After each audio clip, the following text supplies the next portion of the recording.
마켓 스탠바이로 이어가겠습니다. 월요일 날에는 김민수 대표, 신일섭 위원, 그다음에 곤베랭크와 함께합니다. 어서 오십시오. 지난주 뉴욕 시장 아주 급등을 했죠. 그래서 좀 주춤하나 싶었는데 다시 좀 올라가는 모습을 보이고요. 트럼프 취임에 대한 기대감이 작용을 해서 특히 기술주들이 강한 강세를 좀 보이기도 했습니다. 우리 시장 지난주에 전체적으로 견조했습니다. 코스피, 코스닥 다 플러스 수익률을 다시 좀 냈고요. 이번 주는 근데 트럼프 취임 관련해서 행정명령 한 100여 건 나온다는데 도대체 뭘 사인할지, 물론 여러 가지 얘기가 나오긴 합니다만 참 이런 변수들이 아직 남아있다는 거, 이런 것도 있고, 또 오늘 밤에 뉴욕 시장이 또 열리지 않는다는 것도 또 좀 참고를 해야 될 것 같습니다. 자, 이런 전반적인 상황에서 이제 두 분은 어떤 포인트를 가지고 보시는지 말씀 들어보겠습니다. 김 대표님 탑3 어떻게 오늘 꼽으셨습니까? 네, 일단 앵커님 말씀하셨듯이 일단 이번 주 초에는 트럼프 취임 이후에 어떤 변화에 대해서 시장의 관심이 상당히 많아질 걸로 보여지고 있습니다. 특히 섹터 쪽이 행정명령이 어느 쪽에 좀 집중이 됐느냐에 따라서 섹터의 변화도 빠르게 움직일 수 있기 때문에 관련된 흐름들을 잘 체크하는 게 중요할 것 같고요. 게다가 이제 기대했던 내용들, 그러니까 즉 이민 정책이나 관세 부과 관련된 쪽에서 그 정도 수준으로 발표가 되는지에 따라서 또 가장 먼저 체크해야 될 거는 아무래도 매크로 지표에 대한 완화 부분이겠죠. 그에 따라서 아무래도 지금 강한 달러와 그리고 또 지금 금리가 변화가 어떻게 되는지에 따라서, 그러니까 취임 전에 강했던 모습들이 취임 이후에 어느 정도 완화되는 모습들이 나온지에 따라서도 지금 시장의 색깔이 바뀔 수 있다라고 봐야 될 것 같고, 게다가 또 가장 중요한 쪽은 아무래도 에너지 정책에 대한 변화겠죠. 그에 따라서 어느 정도 한국도 기대감이 수혜를 받을 수 있을 만한 섹터들 중심으로 강하게 움직였기 때문에 LNG라든가 그리고 또 조선 관련된 쪽들도 가장 중요한 흐름이었기 때문에 이 부분도 같이 한번 체크해보자라고 말씀을 드리겠습니다.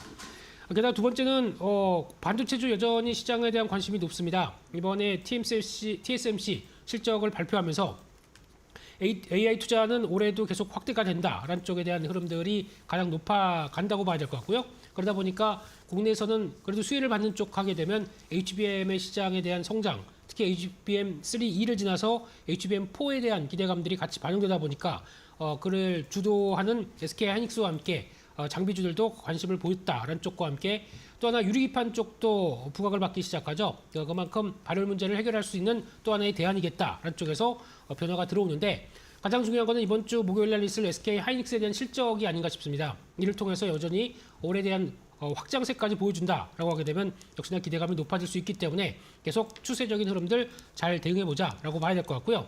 마지막으로는 전선 전력 설비주 계속 작년도 강했고 올해도 계속 강할 걸 예고하고 있는 섹터입니다. 이쪽에 대해서 이번에도 미국의 인프라 확대는 계속될 수밖에 없는 쪽이고 변압기의 내용 연수가 약 한 30년 정도 보고 있는데 70%가 지금 25년 설치한 지 25년이 됐다라고 하게 되면 앞으로 교체 수요는 계속 나올 수밖에 없는데, 게다가 추가적으로 LA 산불에 따른 여파까지, 그러면 인프라에 대한 복구가 나올 수밖에 없기 때문에 이런 쪽의 흐름들 계속 또 체크를 해야 될 것 같고요.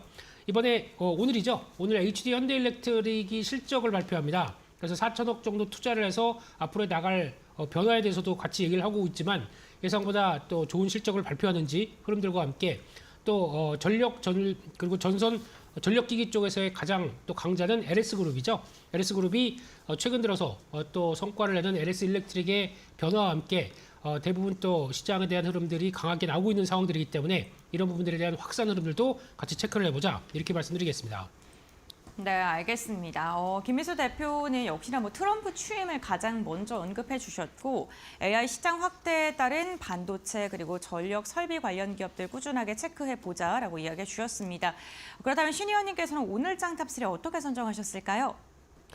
네, 세아제강이 철강업종 중에 군계일학으로 떠오르고 있습니다. 이게 옛날에는 원래 철강이랑 그 전력 관련주들이 중국 관련주였거든요. 근데 지금 중국을 완전히 미국이 눌러버리면서 거기다가 중국의 경기도 지금 좋지 않아요. 역병이 돌아서. 그래서 지금 더 이상 철강 업종이 중국에 기대서 움직일 수가 없는 상황입니다. 지금 움직이는 것도 세아제강, 미국에 관련된 것이죠.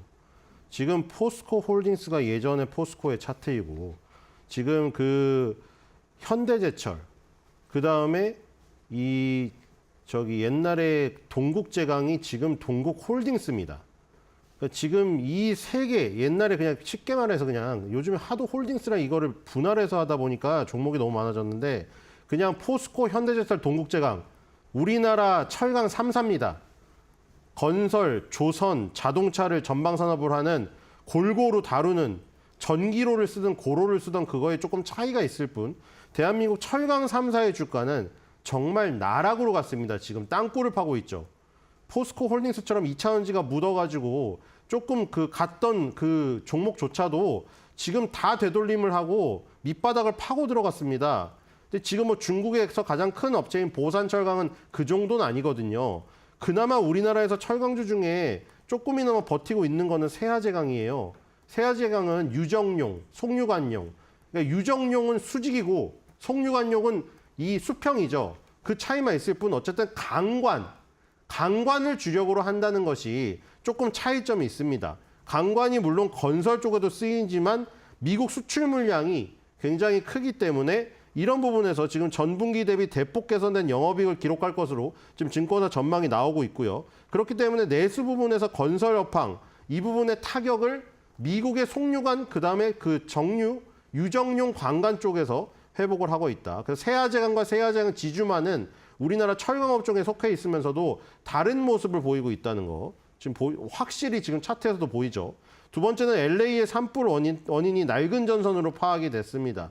이것 또한 그 마찬가지죠. 미국 LA 산불 원인이 송전탑에서 튄 불꽃 이것 때문에 시작됐다는 지금 발화점에 대한 그 원인이 나오면서 전력만 교체를 빨리 해야 된다. 노후화된 저것 때문에 물론 인재라는 처음에 얘기도 나왔습니다. 누가 뭐 불씨를 버렸느니 그 얘기도 나왔는데 지금 일단 송전탑에서 튄 불꽃이 확인이 됐기 때문에 전력망 교체 사업이 빨라질 전망이 나오면서 오히려 지금 일본의 히타치 종목은 음봉이 떨어지고 있는데 우리나라 현대일렉트릭, HD 현대일렉트릭이죠. 그다음에 효성중공업, LS일렉트릭 이 3사가 다시 한번 역사적 신고가를 향해서 가고 있습니다. 세 번째는 유리기판 테마주의 급등세가 계속되고 있습니다.